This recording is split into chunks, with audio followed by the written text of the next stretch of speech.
Bonjour et bienvenue dans cette nouvelle vidéo, ici Roy Palace, et dans cette vidéo on va voir les techniques essentielles lorsque vous faites un dessin au crayon. Donc on va voir les techniques vraiment de base, qui sont, pour la plupart des gens se disent mais mince, ça sert à quoi de nous rappeler ça. Moi je sais, voilà, j'aimerais bien moi faire des beaux dessins, mais le diable se trouve dans les détails, et ce cours-là, c'est pour vous rappeler qu'il y a plein de paramètres, plein voilà, d'éléments, de techniques qu'on peut faire avec un crayon. Donc, juste avant de passer à la leçon, eh bien, n'hésitez pas à vous abonner à ma chaîne YouTube en cliquant sur le bouton rouge qui se trouve en bas de cette vidéo. Donc, on va voir les paramètres pour dessiner au crayon. Donc, les paramètres, les éléments, les caractéristiques, comment faire de beaux dessins avec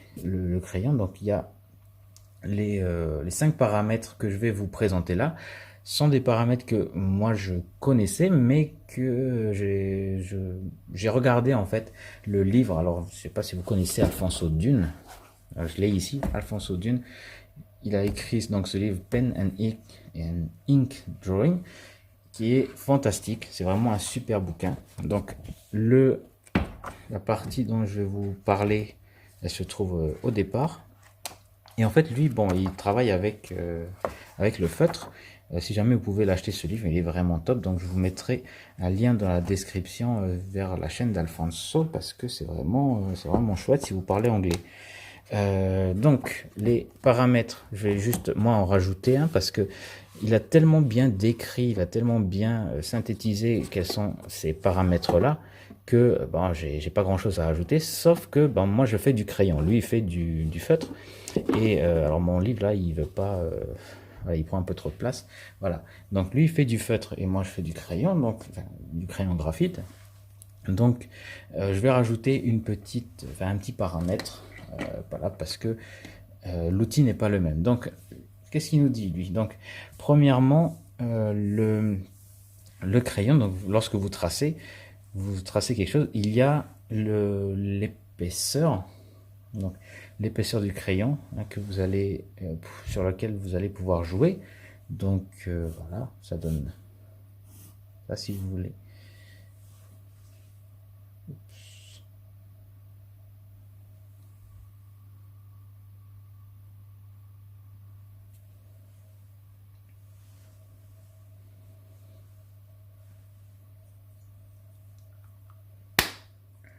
Donc voilà l'épaisseur du crayon. Plus vous appuyez, plus ça va rendre quelque chose d'épais. Et lorsque vous faites un travail au crayon, alors c'est bien aussi, ça marche avec les stylos plumes et avec l'encre calligraphique. Donc l'encre calligraphique par exemple de chez Winsor et Newton que j'ai ici, là c'est un sépia.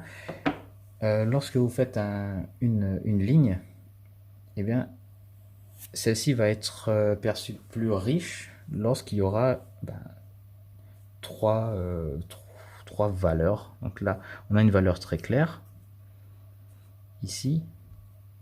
Ici on a une valeur plus foncée, donc on va dire allez c'est clair. Ici c'est plus foncé, il y a même 3 plus, et là on va dire c'est plus plus.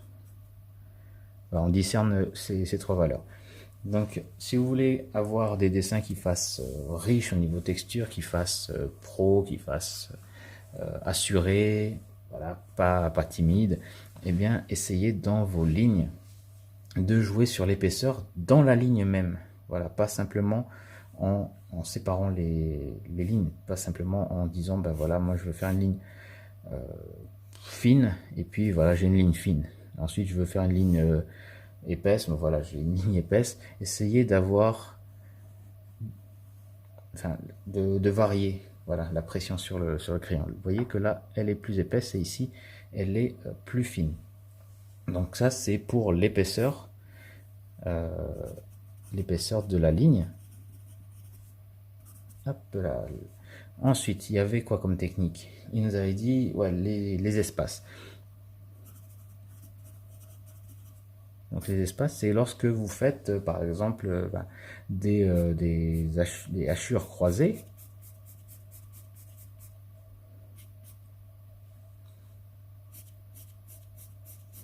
Hein, vous variez l'espace entre les lignes et du coup, ça donne des valeurs qui sont différentes.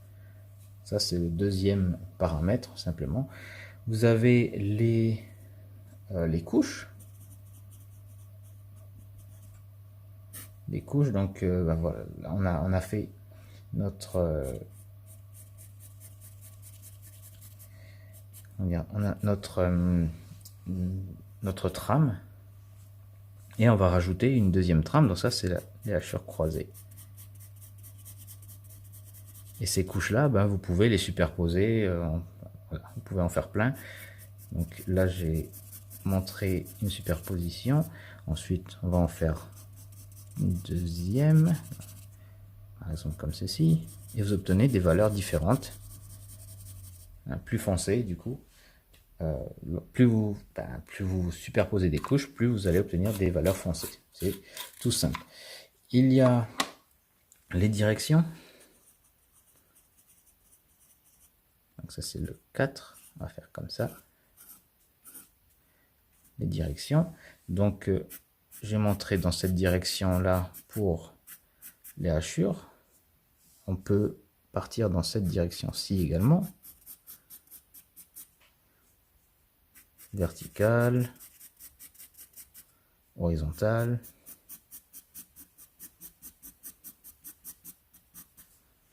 Voilà.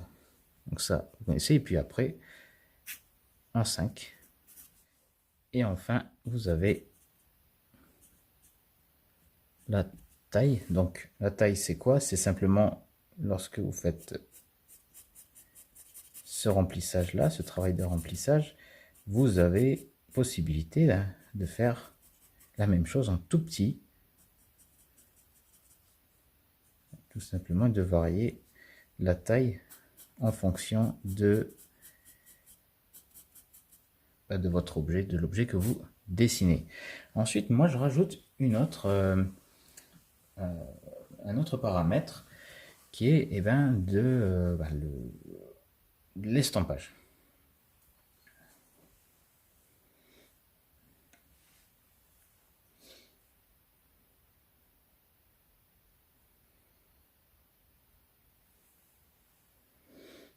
Non.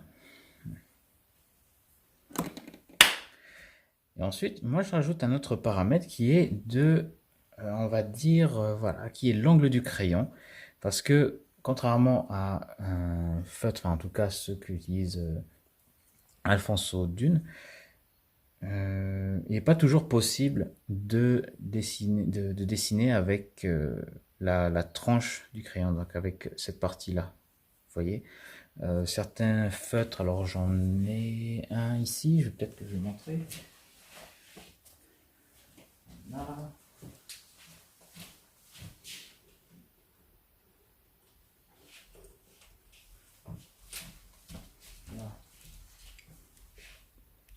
Alors, on est pris deux et ouais, non, c'est pas possible. Donc, il y en a des feutres, des marqueurs où on peut travailler avec le bord de la pointe et puis obtenir en fait une ligne qui est plus plus large parce qu'on utilise le bord de la pointe. Mais alors là, sur mes deux exemples, j'en ai pas. Ouais, donc c'est plutôt des feutres qui se tiennent comme ceci. Voilà, donc ça donne ça. Là, lorsque j'essaie d'incliner, vous voyez, on fait plus rien. Ouais, il n'y a plus grand chose. Mais voilà, donc en fait, on oscille entre rien et puis, bon, quelques petites lignes en pointillé. Voilà, peut-être qu'avec le Faber, même pas, non.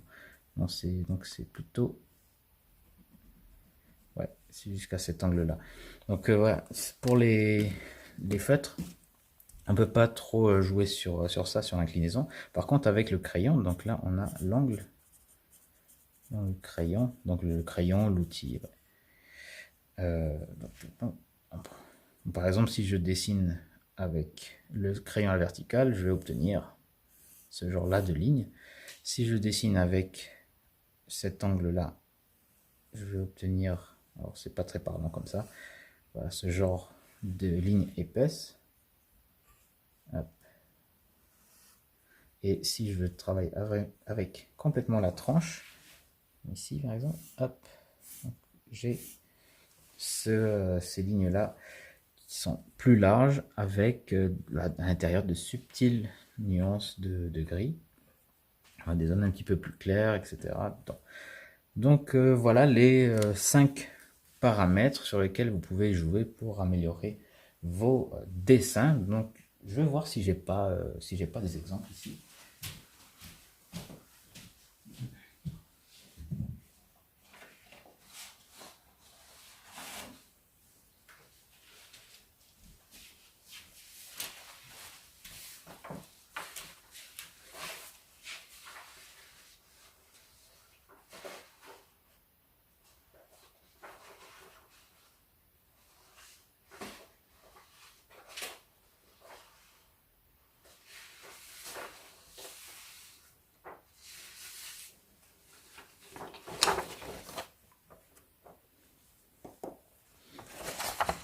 Donc voilà des exemples où j'utilise certains des paramètres que je vous ai présentés. Donc il y a par exemple, bon alors la ligne, bon vous avez ici sur le quadriceps du monsieur un exemple où je joue sur l'épaisseur de la ligne, donc celle-ci. L'espacement, donc l'espacement, bon ça va se voir, ça va pas trop se voir l'espacement des lignes, j'ai pas trop joué là-dessus. Peut-être là, ouais, bon vite, rapidement, hein, rapidement. Il y a un petit peu au niveau de la région intérieure des cuisses, donc une partie des hachures qui est faite comme ceci, et puis sur l'autre partie de la fesse ici, elles sont plus larges, enfin plus espacées. Ensuite on a voilà, donc la direction des hachures. Donc ici pour les abdos par exemple, elles sont à la verticale. Pour le biceps, elles vont dans ce sens-ci. Ah, je me demande si vous voyez quelque chose en fait avec mon crayon là. La taille, ben forcément la taille, même chose. Les abdos en hauteur comme ça, à la verticale, beaucoup plus large qu'au niveau du biceps. Les couches, j'ai travaillé certains. Est-ce que ouais, on peut en voir où ça? Ouais, par exemple ici, là il y a deux couches. Donc une première couche où j'ai tracé à la verticale et puis ensuite à l'horizontale au niveau là des épaules, là, de la nuque. Donc ça c'est pour les couches, taille, direction et voilà. Et puis l'angle du crayon, forcément là vous pouvez voir, il y a un grand exemple sur les jambes de la personne. Donc un remplissage qui a été fait de cette manière là et alors que ici, ouais, j'ai varié un petit peu. J'ai également varié un petit peu le travail, non, pas comme ça.